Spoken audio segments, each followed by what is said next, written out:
రామోజీరావు గారి ఆయన మృతి వార్త తెలియజేశారు. చాలా దిగ్భ్రాంతిని కలిగించింది, చాలా బాధ కలిగింది. ఎందుకంటే నేనేం కోరుకున్నానంటే ప్రమాణ స్వీకారం తర్వాత వచ్చి వారికి కలవాలని అనుకున్నాను. పాపం ఆయన ఎంత ఇబ్బంది పెట్టారు ప్రభుత్వాలు గత దశాబ్దన్నర కాలంలో.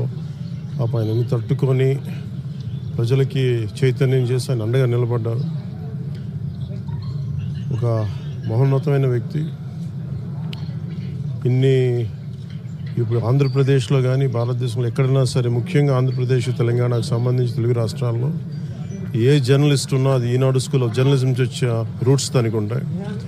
అలాంటి కొన్ని వేలాది మంది జర్నలిస్టులని తెలుగు రాష్ట్రాలకు అందించిన మహానుభావులు.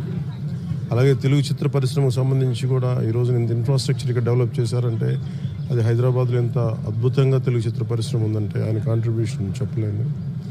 ఇలాంటి చేస్తున్న వ్యక్తిని ప్రభుత్వాలు గత 15 సంవత్సరాల్లో చాలా ఇబ్బంది పెట్టినాయి.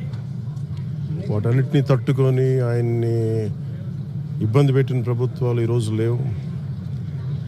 ఆ విజయం ఆయనకి తెలియజేయాలని అనుకున్నాం, చేసి లోపల దురదృష్టం ఇలా జరిగిపోయింది.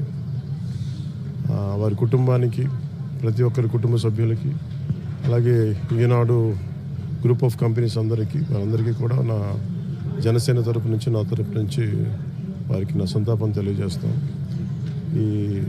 ఈ సమయంలో మీ అందరికీ ఆ భగవంతుడు వారి కుటుంబ సభ్యులకి అండగా ఉండాలని కోరుకుంటూ సెలవు.